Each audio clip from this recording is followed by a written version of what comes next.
ये वीडियो है कि हम अपने सबकॉन्शियस माइंड या अवचेतन मन में जो छुपी हुई शक्तियाँ हैं, हीलिंग पावर्स हैं, उनको कैसे अपनी लाइफ में उतार सकते हैं और उनसे अपनी कैसी बीमारियाँ, डिप्रेशन और अपने बहुत सारे जो बिलीफ हैं, उनको मेंटल पैटर्न्स को हम ठीक कर सकते हैं।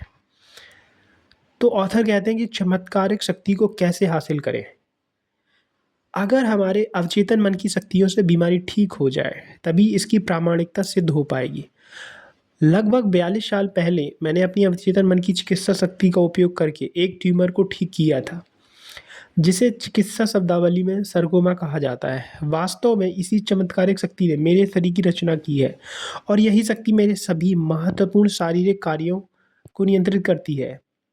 मैंने जिस विधि से ट्यूमर का उपचार किया था, उसके बारे में इस पुस्तक में विस्तार से बताया गया है। मेरा मानना है कि इसे पढ़ने के बाद आप सभी को आरोग्य प्रदान करने वाली इस अनंत शक्ति पर भरोसा हो जाएगा, जो प्रत्येक व्यक्ति के अवचेतन मन की गहराइयों में मौजूद है। अपने डॉक्टर मित्र की सज्जनतापूर्वक सलाह के बाद मुझे सहज ही इस बात पर एहसास हुआ कि जिस अवचेतन मन की रचनात्मक बुद्धिमत्ता ने, क्रिएटिव इंटेलिजेंस ने मेरी शरीर की रचना की है, मतलब सबकॉन्शियस माइंड ही हमारे डाइजेशन करवा रहा है, हमारी ब्रेथ को चला रहा है, हमारे बॉडी में सेल्स की ग्रोथ को कर रहा है। तो उसके पास ये पावर है कि वो क्रिएट कर सकता है जो भी हमारे डिस्ट्रक्टिव सेल्स हैं, टिश्यूज़ हैं, या जो भी प्रॉब्लम्स हम क्रिएट कर रहे हैं बिकॉज ऑफ सम रीजंस। तो शरीर के सभी अंगों को आकार दिया है और मेरे हृदय में धड़कनों को संचार किया है।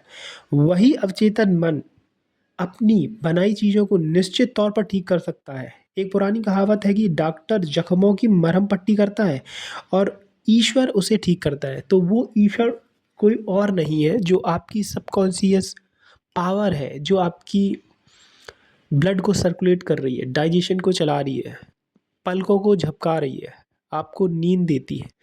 वही ईश्वरीय शक्ति, अगर आप उस पर भरोसा करें, तो आप बहुत सारी चीज़ों को हल कर सकते हैं। ना कि जो बाहर से ज्ञान आ रहा है, वो लिमिटेड है, बट हमें थोड़ा-सा शांत रहना सीखना पड़ेगा, जिससे हमारा सबकॉन्शियस माइंड बहुत सारी चीज़ों को सॉल्व कर सके।